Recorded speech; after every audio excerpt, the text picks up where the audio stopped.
Nilabas na ang new color variant ng Lexi 155 ngayong April. Fresh at matte metallic silver or gray with combination of gold. Etong nasa video ngayon. New release na S version at ABS ay available na din. Ano kaya ang dinagdag nila dito dahil usap-usapan na 5.5 liters na daw ang fuel capacity nitong bagong Lexi 155. Totoo ba? Check na natin ang complete specification at details nitong bagong Lexi 155 na nilabas ngayong April.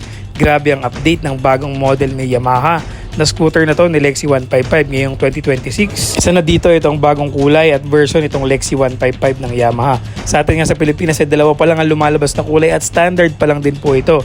Pero I'm pretty sure lalabas na rin ang ABS version niyang Lexi 155 na yan dito sa Pilipinas. Pinapaubos lang siguro ang standard. New Lexi 155S version at Lexi 155 Connect ABS version.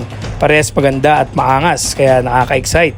Ano pa inaantay natin? Check natin ang rectang specs nitong bagong update na Yamaha Lexi 155 for the specs, ABS and S version. Pretty obvious naman dito sa video na to mga chong na pinapanood natin ngayon bago na ang suspension sa likuran.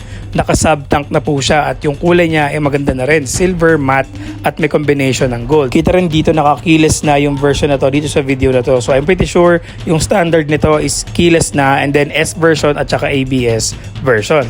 Pero sobrang lupet ng kulay at color combination na ginamit nila dito. Silver, gold at medyo may pagka sky blue. At syempre keyless na siya and yung kanyang suspension sa likod naka-sub-tank na rin. Sa mga buttons niya parehas pa din naman ito nang nirelease sa atin na standard version pero syempre nga na iba yung suspension niya sa likod at smart keyless na po ito. Full engine specification, 155.9cc displacement, single overhead camshaft, 4-stroke at 4 valves. Naka-liquid cooled engine na rin po ito. Yes, tama po, 4 valves po ito na may max power na 15.15 horsepower at 8,000 RPM, maximum torque na 14.2 Nm at 6,500 RPM. Bore and stroke niya 58mm by 58.7mm pa din with a compression ratio ng 11.6:1. And of course, meron itong VVA engine plus or variable valve actuator. Height niya 1,135mm at seat height 770mm. Same din ng standard na lumabas sa atin. Wheelbase 1,350mm at may timbang na 118kg. Mas pabigat lang to ng 2kg doon sa nilabas sa atin ng 116kg. For the length, width, and height, meron tayong length na 1970mm at width na 720mm. Sa height, nasabi ko na po na 1,135mm.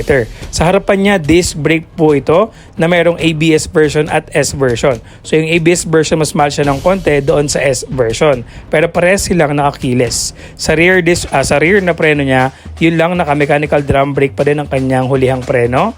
And basically, maganda yung design at layout niya. Maluwag pa rin ang footboard niya mga boss, and improved na po ang kanyang front telescopic suspension na may 30mm, parehas ng V3 na Aerox na inilabas sa atin sa Pilipinas.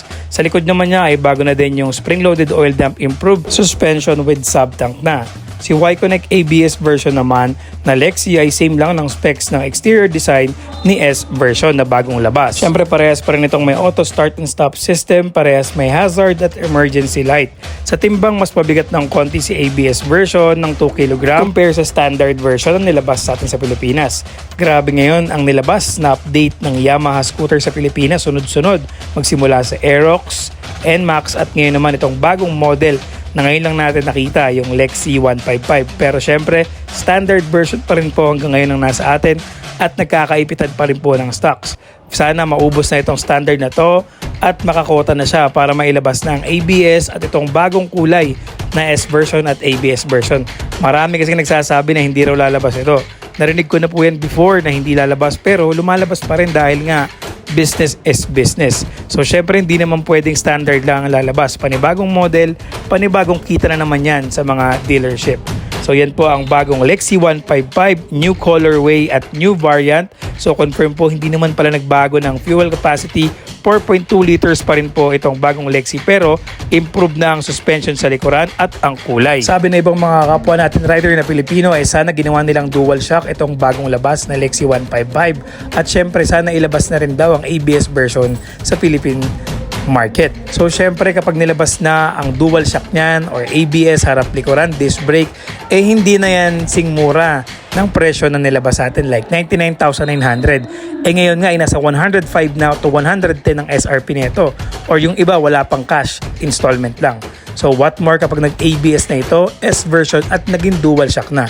Itong version na nasa video ngayon is latest po yan, kakalabas lang ngayong April na 2026 version na Lexi.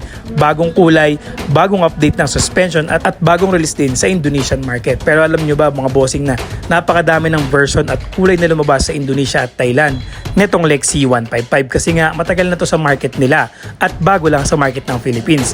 Meron itong brown, meron itong red, meron itong silver, pero itong nilabas nila as in etong nasa video is bagong-bago lang din tong version ng kulay netong Lexi 155 LX. Kita nyo naman yung suspension niya, parang yung bagong Aerox at yung kulay. May ABS din po ito at meron din po itong Y-Connect. So for me, itong presyo na to sa Indonesia ay nagkakahalaga ng nasa 100,000 to 102,000 pesos. Pero again, uulitin ko, once na inilabas po itong ABS at S version na available sa Pilipinas, yung ganyang kulay, I'm pretty sure nasa 110 to 120,000 na po ang magiging price nitong Lexi 155 2026 April version na new color. Dahil nga umahabot na ng 106 to 110, yung standard version pa lang hindi pa keyless. So yung keyless, ABS at S version na ganitong mismong nasa video, malamang po ilalampas na ng 100,000 yan sa Philippine market. Once again, this is another new release design ng Lexi 155. Kakalabas lang ngayong April itong kulay na to na S version at ABS version ng Yamaha. New Lexi 155, new scooter update.